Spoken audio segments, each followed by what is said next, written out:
ఈరోజు నిజంగా మా స్నేహితుడిని కోల్పోవడం చాలా బాధాకరం.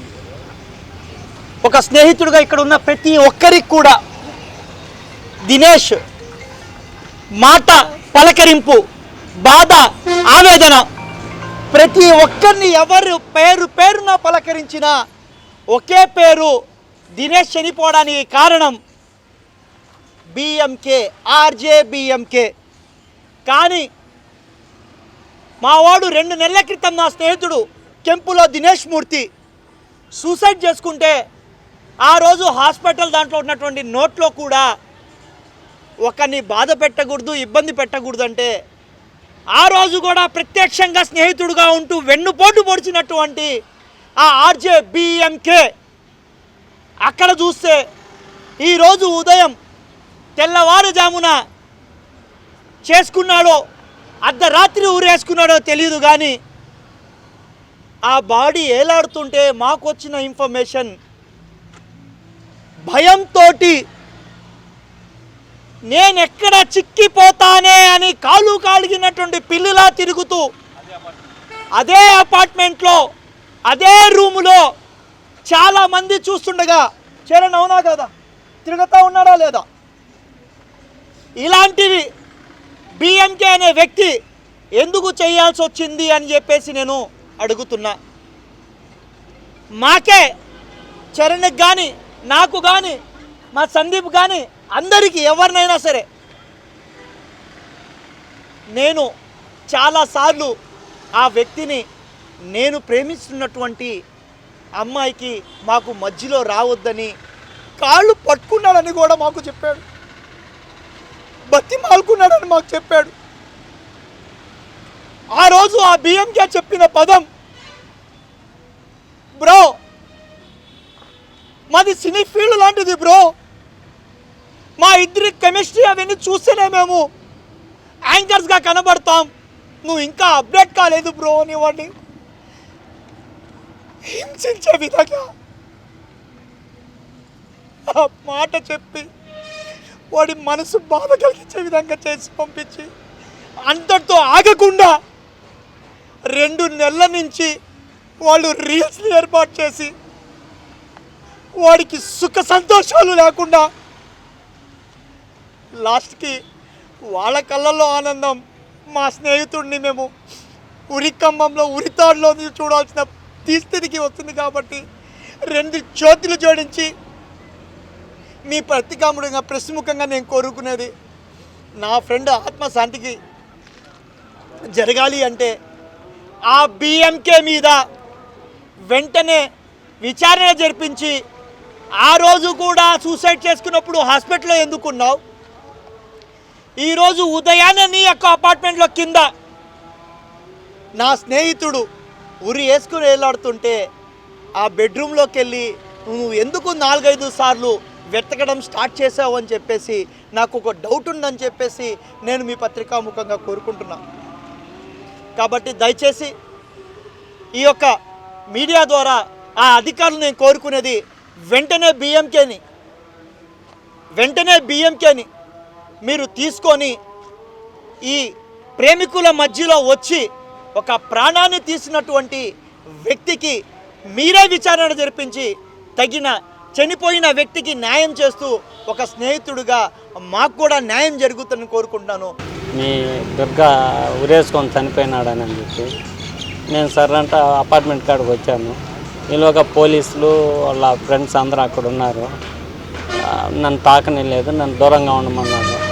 నేను దూరంగా ఉన్నాను. వాళ్ళందరూ వాళ్ళ ఫ్రెండ్స్ అందరూ వస్తా పోతూ ఉన్నారు.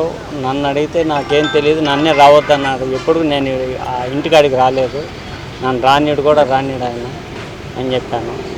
అది పోలీసులకి అడగండి, నువ్వు అడుగు క్వశ్చన్స్. లెటర్ల విషయం మీకు ఏమైనా చెప్పారా? అంటే వాళ్ళ స్నేహితులు ఆరోపించేది ఏంటంటే బిఎంకే అనే ఒక వ్యక్తి 4-5 సార్లు వచ్చి తిరిగి వెళ్ళాడు, బిఎంకే మీద ప్రధానమైన ఆరోపణ ఉంది. ఆయన ఫ్రెండ్ అని తెలుసు నాకు. అక్కడ జరిగిన సన్నివేశాలు నాకేమీ తెలియవు వాస్తవానికి. ఫ్రెండ్స్ అయితే లోపలికి పోతా ఉన్నారు, వస్తున్నారు, లోపలికి వస్తున్నాడు, అబ్బాయి లోపల తిరుగుతున్నాడు, వస్తున్నాడు. ఆడేదో తాళం కూడా ఒకటి ఉంది. పోలీసులు రాలేదా? పోలీసు వాళ్ళు ఉండారు అక్కడ. ఆయన పోలీస్ ఆయన బయట ఉన్నాడు, నాకు అడ్డంగా ఉన్న లోపల బాగానేకుండా అతను లోపల పోయి ఏదో తాళం ఉంటే అది తీసుకొని పోయాడు. ఆయన తిరుగుతూ ఉన్నాడు అక్కడ. లెటర్ చూశాను, లెటర్ వాళ్ళు చూపించారు నాకు, చూశాను. మా దుర్గా రాసిన పోలీసులు చూపించారు. మీ పిల్లోడు లెటర్ రాస్తున్నాడు అని వాళ్ళు చదివి వినిపించారు. అయితే ఆ అబ్బాయి బిఎంకేనా ఏదో ఉన్నాడు కదా, అతను మాత్రం తెల్లపా ఒకసారి ఫోన్ చేశాడు మా దుర్గాని. ఆ అమ్మాయి కూడా నాకు ఫోన్ చేసింది,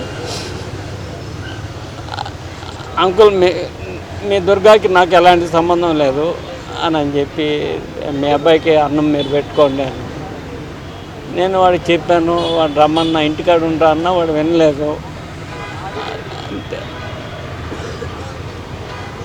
ఇంట్లో కుటుంబ తగాదాలు మాకేమి అంత దూరం వాడతాడు వాడు, 10 మందికి పెట్టేవాడే కానీ వాడు అలాంటివాడు కాదు, దేనికి ఆశించేవాడు కాదు వాడు. వాడి కాడ అందరు తిన్నోళ్ళే కానీ వాడికి పెట్టిన వాళ్ళు కాదు. నేనే ఎంతో పెట్టుంటా కానీ వాడు ఒకరిని ఆశించేవాడు కాదు.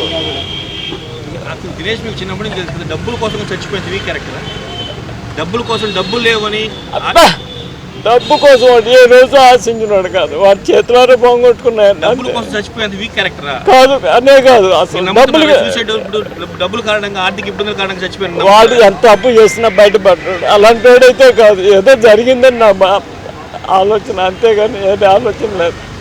ఏదో జరిగింది, వాళ్ళ ఫ్రెండ్స్ ఏదో చేశారు. వాడు మీకు కూడా అనుమానం ఉందా బుద్ధి మీద? నాకు ఉంది కానీ నేను ఎవరికైనా చెప్పగలను, నాకు వాళ్ళ ఫ్రెండ్స్ కూడా తెలియదు నాకెవరు. ఇండియా టుడేలో ఆస్తక్ అనే సీనియర్ మోస్ట్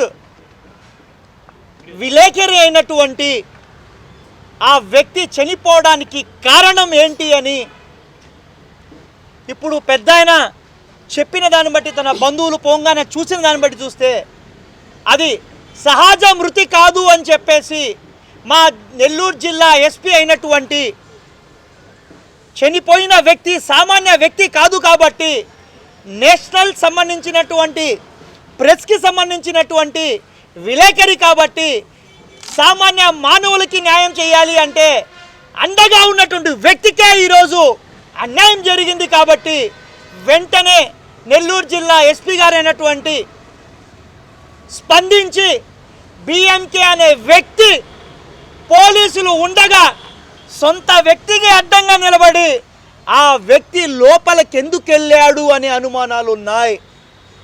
సామాన్య వ్యక్తి కాదు దినేష్ మూర్తి అనే అతను ఒక నేషనల్ ఛానల్కి సంబంధించినటువంటి వారధిగా ఉన్నటువంటి సీనియర్ మోస్ట్ అయినటువంటి వ్యక్తికే ఈరోజు ఆత్మహత్య చేసుకున్నాడు, ఫోరెన్సిక్ రిపోర్ట్ ఆత్మహత్య చేసుకున్నాడు అని చేతులు దులుపుకొని లెటర్ చూపిస్తే మాత్రం అది న్యాయం జరగదు. ఎస్పీ గారు వెంటనే ఫోరెన్సిక్కి పంపించండి. 2 నెలల క్రితం నేను చెప్పిన ఆ లెటర్ని ఈ బిఎంకే అనే వ్యక్తి ఎందుకు లోపల వెళ్ళారు అనేది కూడా పెద్ద ఆయనే చెప్తున్నారు. నన్ను అడ్డంగా నిలబెట్టాడు, అతను మాత్రం లోపలికి వెళ్ళాడని.